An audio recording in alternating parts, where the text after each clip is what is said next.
I'm back. We're going to finish the bread. Well, not finish the bread. We're going to go for a second rising now because look how it rose up. Look at that. Like I told you, this bread recipe, even though I messed up in the recipe, and I totally messed up, it still rises like crazy. Because it's warm, that's why. So really great recipe. It's starting to fall, which is why I have to do this. I said 2 o'clock, but there's no way it was making it till 2 o'clock. It's starting to fall because it's so it rose up so much. So anyway, I'm going to get this over to Bob, and we're going to do the fun part. I always loved this part when I was a kid. Punch it down. Woo! Away it goes. Because punch it down because the pan was oiled, so the bowl was oiled, so it's going to come out easy. And now the recipe that I gave you, I put the correct recipe on Facebook for the double batch that makes 5 loaves. So if that was that batch, you're going to cut it to 5. If you working around my hand, that's all. Okay. Am I still live? Am I still live? I think so. Okay. Bob shut it off for a second there, so yeah. Okay. There we go.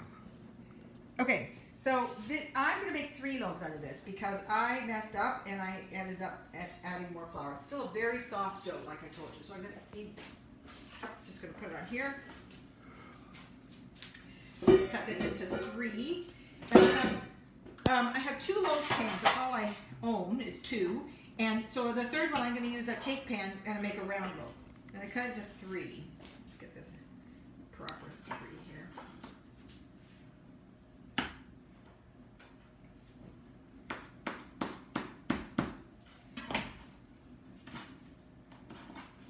Do you know what I didn't put in this when I made it? The eggs. And it does take eggs. And I put that in the loaf, in the recipe that I put on Facebook. Okay? It's still going to make nice bread. And there's no way I was going to waste those ingredients, even though I messed up. You know, we had been out this morning for a little drive, and when I got back, I was rushing. And Bob said, you know, when you rush, that's when you make mistakes. And it's better than that. You know, if I make a promise, I want to keep a promise. I said it'd be on at noon yesterday, so I probably should have just delayed a little bit, but anyway. So form that into a little loaf. I'm going to put this to rise. Punch it into the corners. Oh yeah, that's going to make a really nice loaf because of the way it rises up. Second one.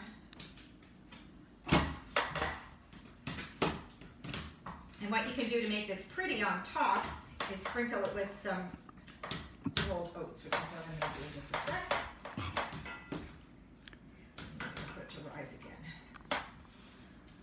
Get into the corners there. There we go. And the last one, I'm going to make more round.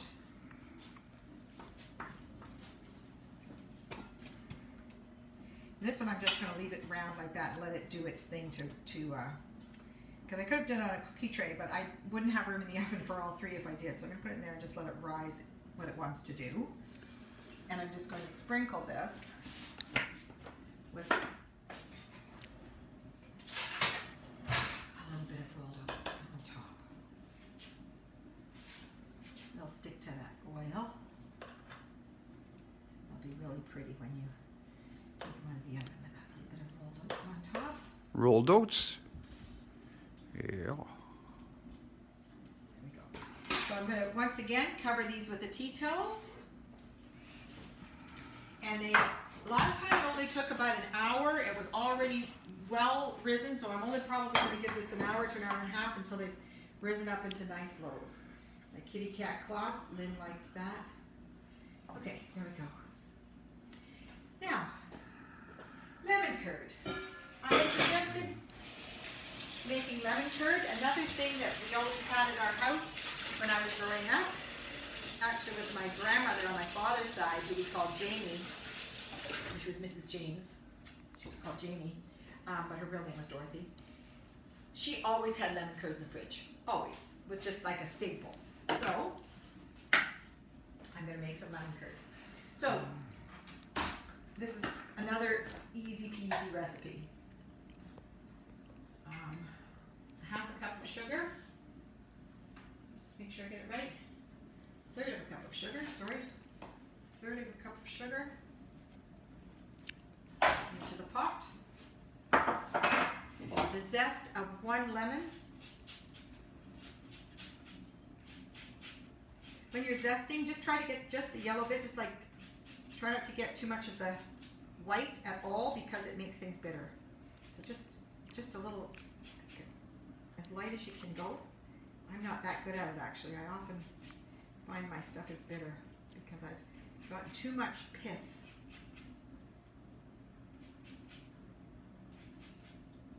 You did say pith, I right? did say pith. Yeah, What do you think I okay. said?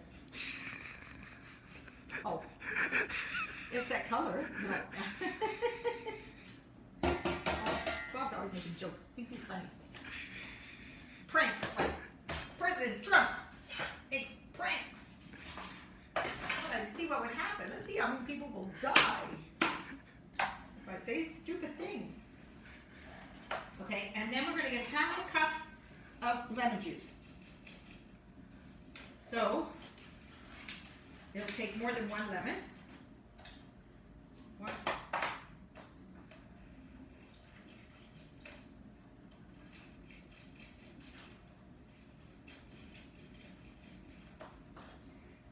what I've got here. We've got a 1/4 cup. Yep. You should get a 1/4 cup from 1 lemon. So second lemon.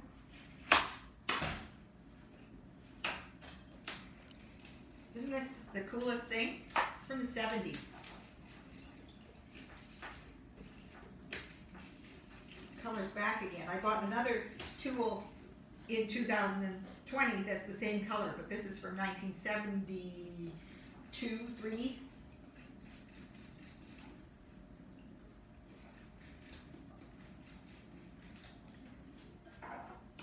It strains it, which is what you want, strained lemon juice. So this little gadget strains it. Otherwise you'd have to use a sieve or something to strain it. Okay, half a cup. Half a cup of lemon juice. In it goes. And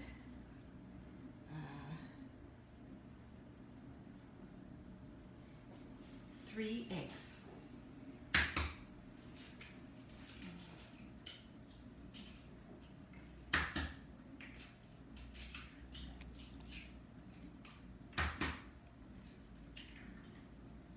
I'm going to give that a really good whisking.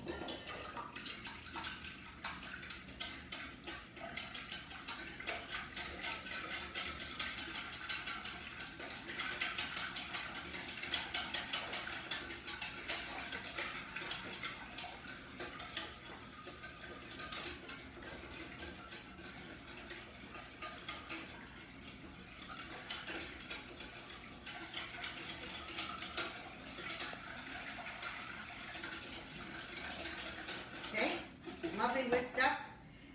Now I'm going to add 3/4 of a stick or 6 tablespoons of butter cut into little pieces, and this is going to go over in chunks because it'll melt on the stove. That's why it's in a pot. It's going on the stove in there.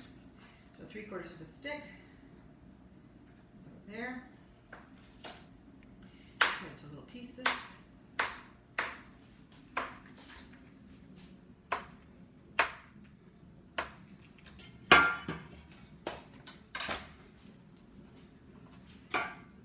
And this is going on the stove.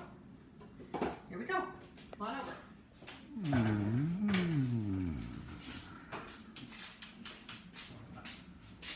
On like a medium flame.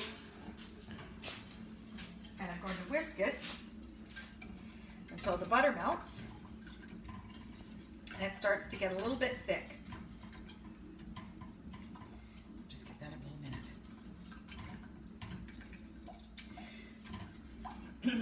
And that will be almost done. Once we've done that, in case you want to get off this, I'll tell you what you do at the end. After that, all the butter has melted and it's gone a little bit thick. Then you strain it like this into a bowl. strain it like that. Use your spatula to get it all out and just push it through. That takes out all the lemon zest because you don't want that in there.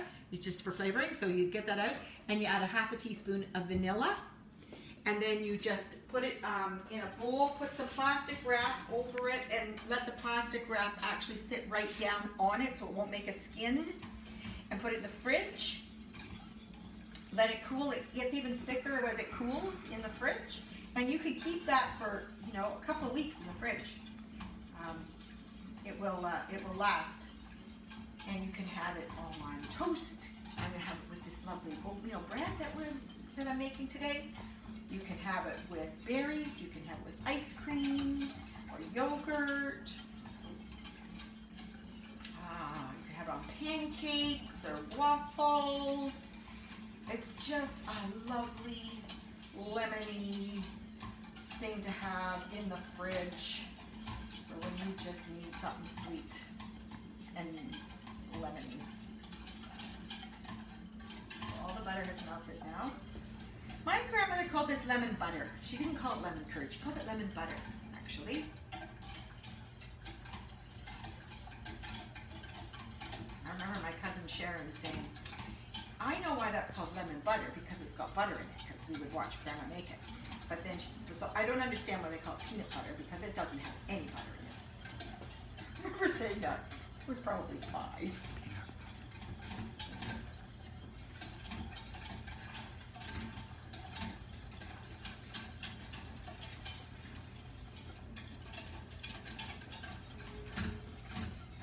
So again, this is the thing that's thickened with eggs, right? Rather than with flour or starch, it's thickened with egg. Oh, it's coming to a boil. Awesome. So, oh yeah, it's coming to a boil. Starting to get thick. See there? Oh yeah. Starting to get thick. Coming to the boil. There we go. That is done. Okay. Stove off. Okay, into the sieve.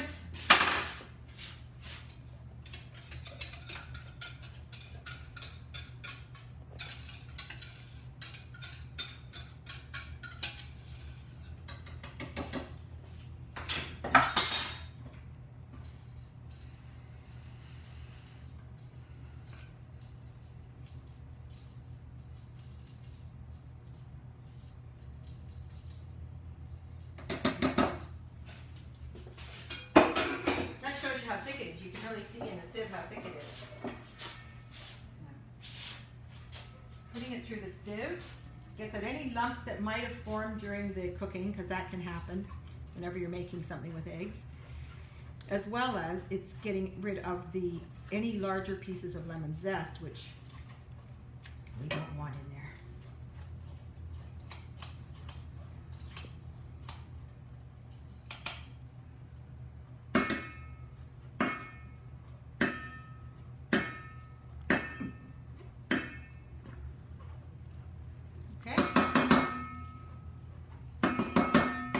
Going to get the plastic wrap to put on that. And you know, you can keep it in a jar after it's cooled. You can keep it in a jar with an airtight lid, and that will help it from getting a crust as well. So, when you put the plastic wrap on, let it touch the surface.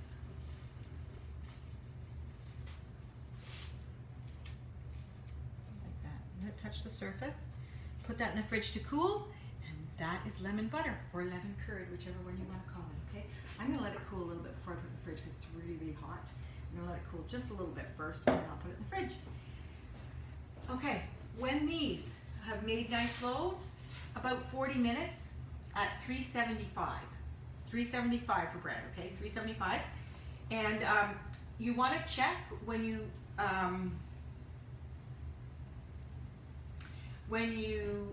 pull one out, look to see that the bottom is nicely browned, and they say, you know, tap it to see if it sounds hollow. That's a good way to tell that your bread is done, okay? So good luck. Follow the recipe I put on Facebook. Do half do your math properly, not like me. Remember the eggs, I forgot the eggs, and have fun. It's really, I'm sure you'll find it delicious. Okay, bye everybody. Bye.